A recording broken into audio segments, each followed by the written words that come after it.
Perkenalkan, nama saya Stefanus Suwarno OSC.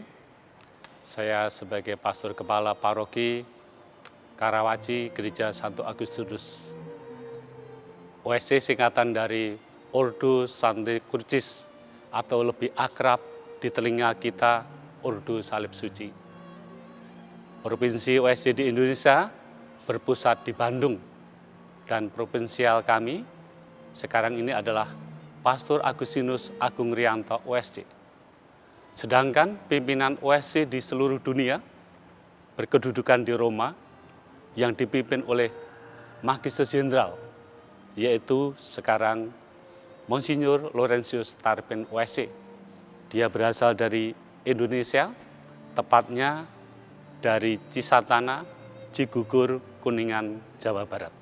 OSC pertama kali berkarya di Kusuman Agung, Jakarta, tepatnya di Paroki Karawaci, Tangerang. Paroki Karawaci berdiri tanggal 28 Agustus 1988 dengan SK Bapak Uskup Monsinyur Leo Sukoto nomor 13-4-3.3.4.39-88. Pastor Kepala Paroki Karawaci yang pertama adalah Pastor Kris Tukiat OSC. Meskipun statusnya sudah Paroki Karawaci, namun belum memiliki gereja resmi, sehingga tempat peribadatan masih menggunakan bedeng, yaitu bekas ruangan kelas SD Strada Slamet Riyadi. Kurang lebih 4 tahun menggunakan bedeng, pada tanggal 30 Agustus 1992 selesailah dibangun Gasena, gedung aula serbaguna Santo Agustinus dengan bangunan 2 lantai. Lantai pertama untuk ruangan Dewan Paroki dan seksi-seksi dan juga sekretariat paroki. Lantai 2 itu aula untuk ibadat dan perayaan Ekaristi. Ya, setelah mendapatkan izin mendirikan bangunan Gereja Santo Agustinus Paroki Karawaci, ya, Gasena Santo Agustinus kami renovasi menjadi Gereja Santo Agustinus. Dibangun tidak megah namun nyaman dengan konsep ramah lingkungan, mengingat tidak mudahnya mendapatkan IMB. Sebelum merenovasi Gasena Santo Agustinus, agar supaya umat dapat beribadat merayakan perayaan Ekaristi, terlebih dahulu kami membangun Geraha Santo Agustinus. Maka diuruslah untuk mendapatkan IMB Geraha Santo Agustinus. Setelah mendapatkan izin, barulah dibangun geraha yang diresmikan tanggal 15 Desember 2013 oleh Romo Yohanes Purbo Tamtomo. Kemudian berlanjutlah merenovasi Gasena Santo Agustinus dengan baik dan lancar menjadi Gereja Santo Agustinus Paroki Karawaci. Lantai 2 Gasena diturunkan menjadi 1 lantai, sayap diperlebar, interior gereja dirancang dengan baik dan indah, dan jadilah Gereja Santo Agustinus yang adem, yang berroh seperti sekarang ini. Dan pada tanggal 28 Agustus 2018, Gereja Santo Agustinus Paroki Karawaci diberkati Bapak Kardinal Ignatius Suharyo.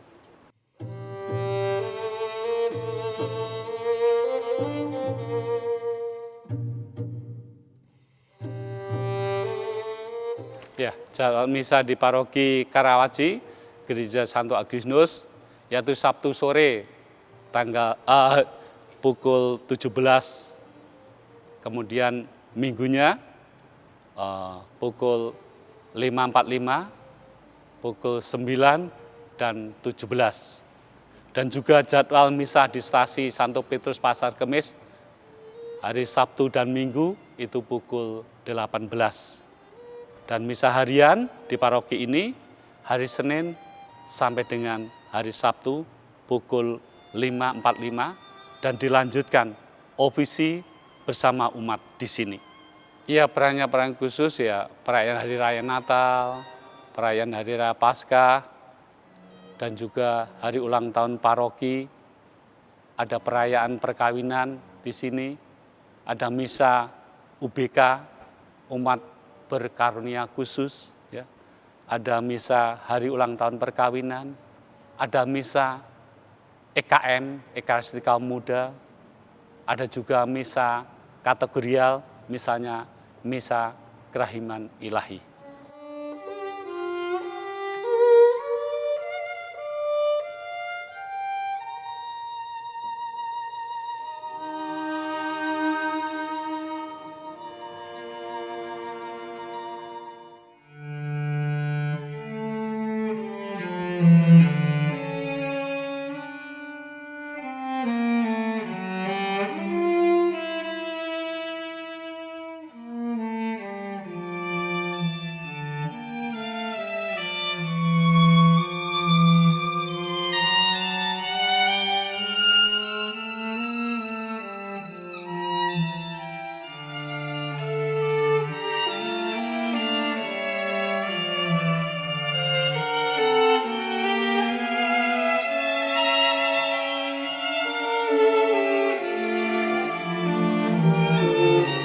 Nama saya Rafael Udik Yunianto.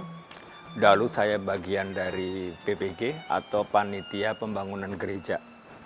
Dulu saya adalah wakil ketua, sedangkan ketuanya itu Pak Sony Wibisono. Saya juga menjadi ketua untuk bagian perizinan gereja. Kalau melihat bangunan gereja yang sekarang, sebenarnya ini adalah bangunan gereja dengan konsep modern, tetapi juga tetap memperhatikan kelokalan. Kalau Anda melihat di sini seperti dari kayu, ya. Kemudian kalau di luarnya itu adalah atapnya, atap limasan, ya.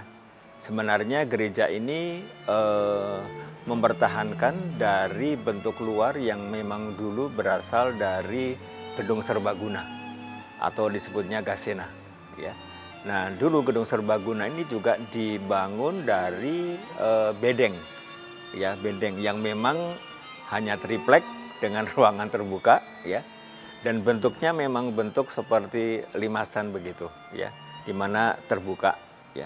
Maka konsep dari gereja ini adalah mempertahankan bentuk ruang serbaguna dan bentuk bedeng yang lama.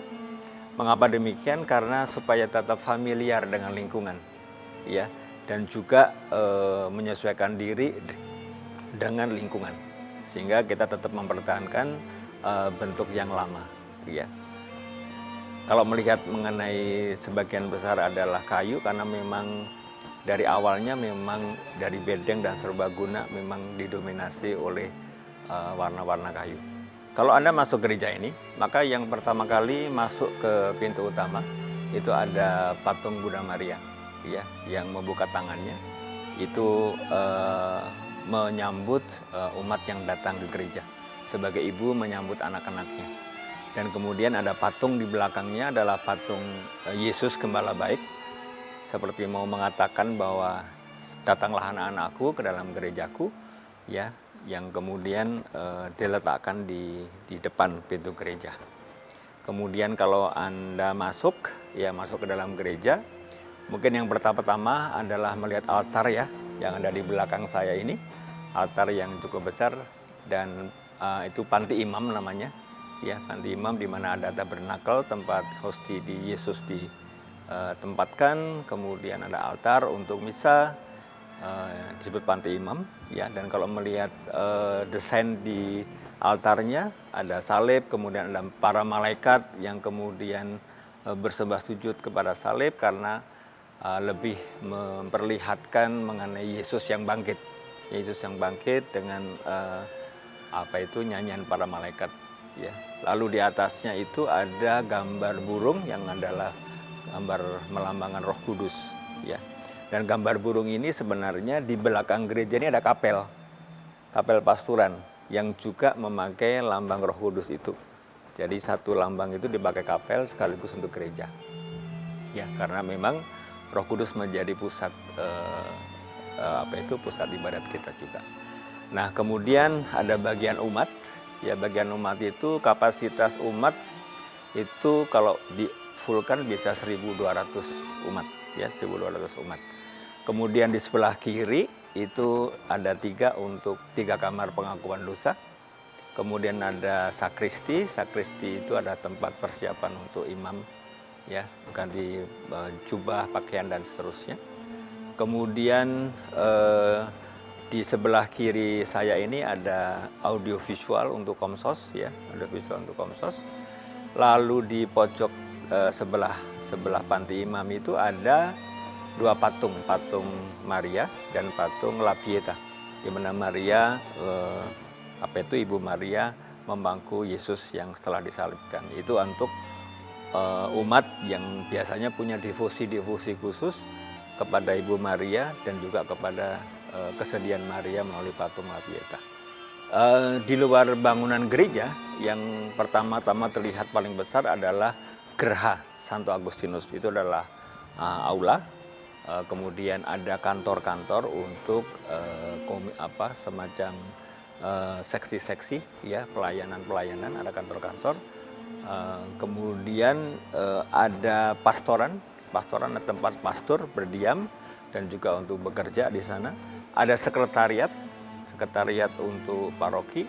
Kemudian ada Gua Maria, ya, yang sangat ramai dikunjungi setiap kali misa selesai, atau ada yang devosi khusus berdoa kepada Bunda Maria di Gua Maria. Dulu ketika masih gedung serbaguna, sebenarnya lantai 2 ini full, ya. Kemudian sekarang jadi mezanin karena diturunkan lalu sekarang jadi mezanin. Kemudian perubahannya yang sangat bisa dirasakan juga manfaatnya sekarang. Dulu serbaguna itu untuk ruangan luar itu masih belum permanen. Ketika gereja ini dibangun, itu ruang di luarnya itu sekarang permanen. Maka kalau melihat di kanan saya ini, di bawah, ini adalah perluasan yang tadinya non permanen sekarang menjadi permanen. Ya, seperti itu. Kalau katakanlah perubahan rutin, ya barangkali soal-soal yang menyangkut sound system agar lebih baik seperti apa, menyangkut suara lebih baik seperti apa, dan seterusnya.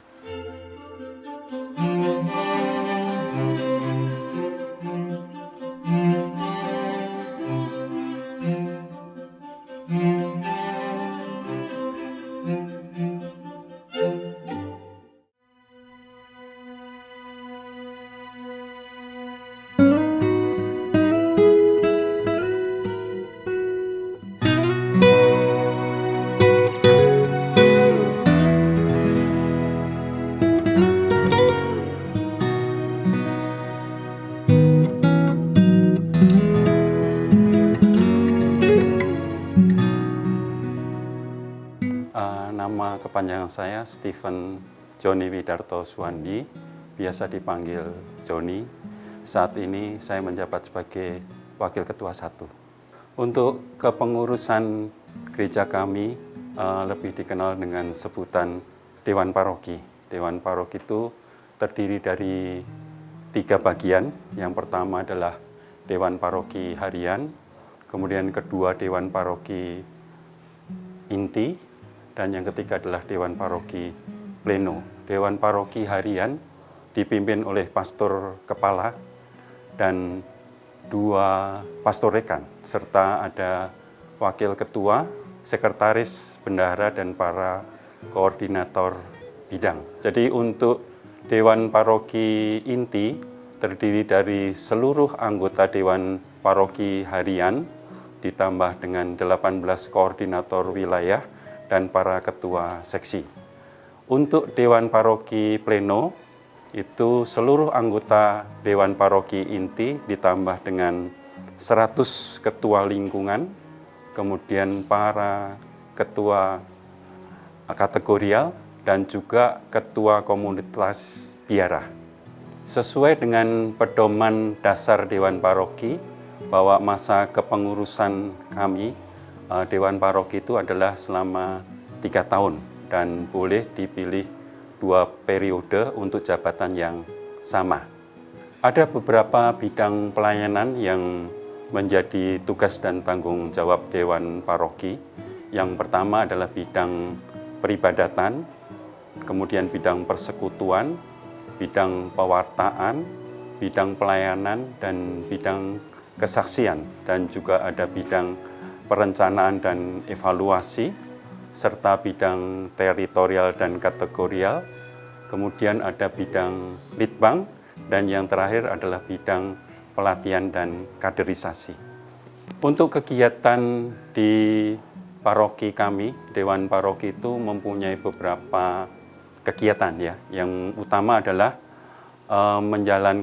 melaksanakan program-program prioritas dari Keuskupan Agung Jakarta, di mana untuk periode 2022 sampai 2026, KAJ sudah menetapkan tema besar ya, yaitu tentang ajaran sosial gereja, dan itu setiap tahunnya itu ada nilai-nilai dari ajaran sosial gereja yang harus kita laksanakan.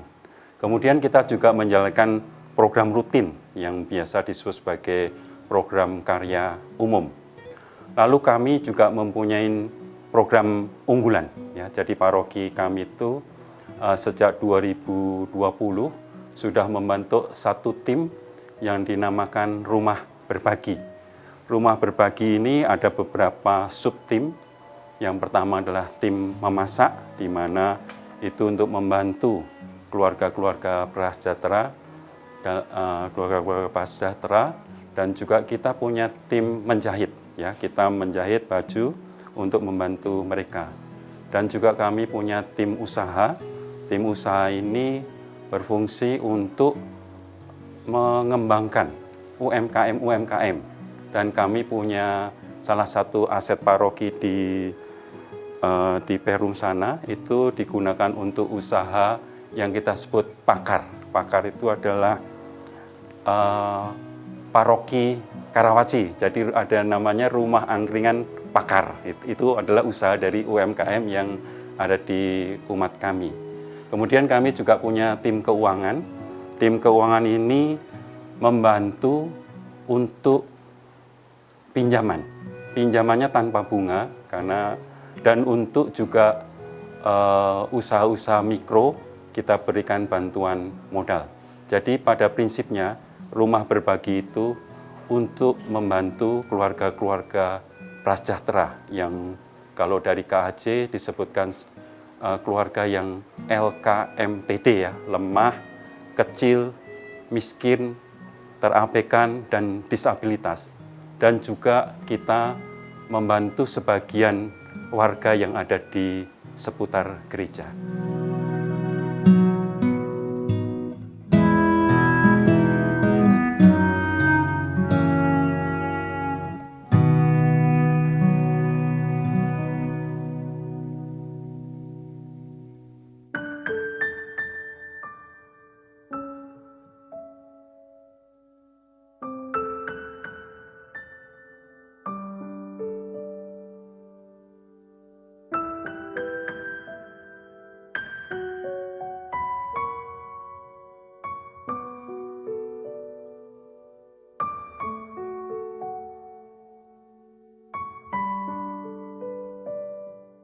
Shalom, nama saya Teresia Yosefin Nitya Sita Resmi. Saya di paroki ini melayani sebagai Sekretaris 1 Dewan Paroki Harian.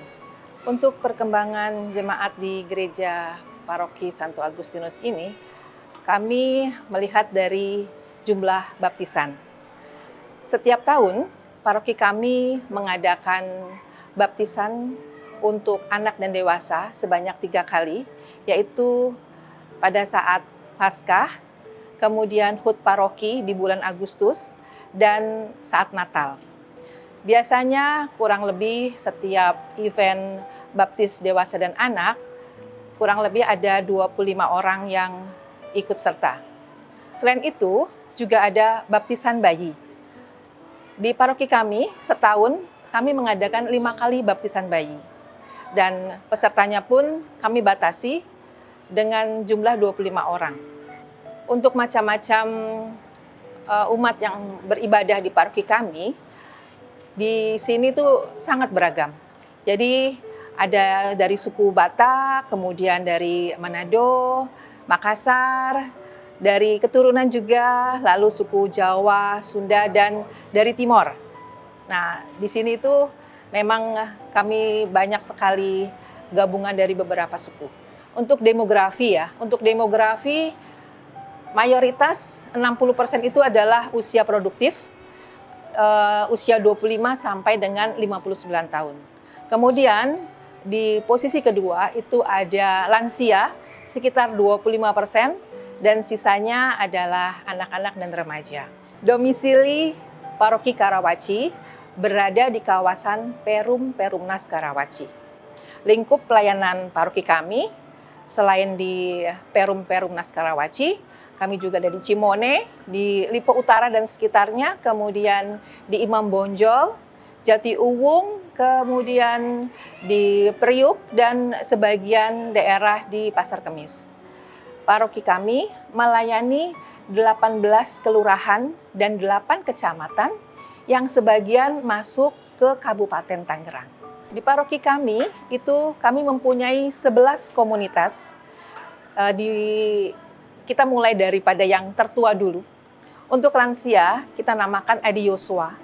Kemudian ada komunitas Santo Leopold, komunitas Kerahiman Ilahi, Legio Maria, CFC atau Couple for Christ, PD PKK, Persekutuan Doa Pembaharuan Karismatik Katolik, Wanita Katolik Republik Indonesia, Ikatan Keluarga Katolik Sumatera Utara, dan yang terakhir kelompok karyawan muda Katolik.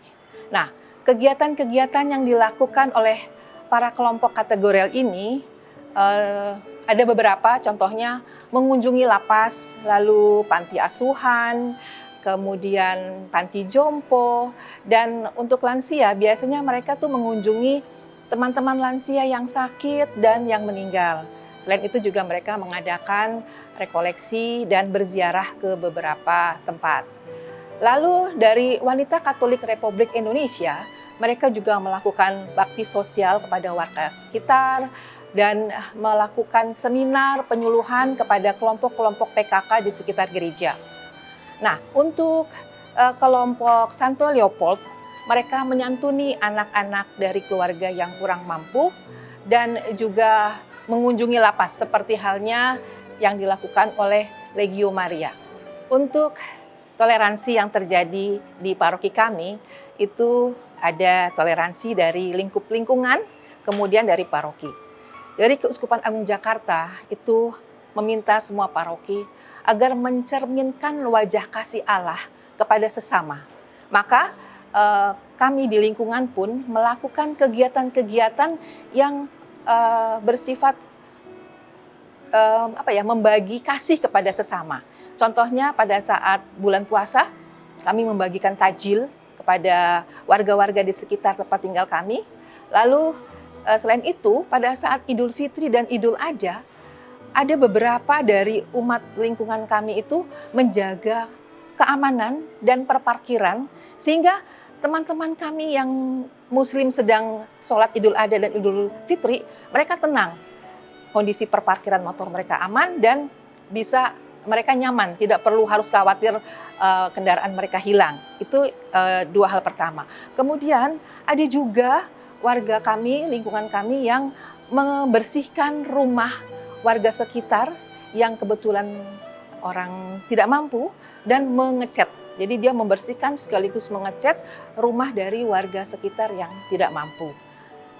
Dan juga ada memberikan bantuan makanan sehat untuk bayi dan lansia di Posyandu, serta beberapa tempat-tempat yang banyak terjadi kerumunan warga. Nah, dari sisi paroki kami senantiasa menjalin silaturahmi dengan RT dan RW sekitar gereja, serta ikut serta kegiatan kerja bakti apabila RT dan RW mengadakan kegiatan tersebut. Jadi dari paroki, pastor itu juga ikut terlibat untuk itu kerja bakti bersama warga sekitar. Dan saat kami membutuhkan lahan parkir, warga sebelah kiri kanan kami, itu RT dan RW, memperbolehkan kami parkir di kantor pemasaran Perumnas dan di depan rumah-rumah mereka. Itu dari pihak luar ya, mereka berbagi kepada kami dengan menyediakan lahan parkir. Dan setelah itu, selain itu menjelang perayaan Idul Adha, paroki juga memberikan sumbangan hewan kurban kepada RW dan RT di sekitar kami.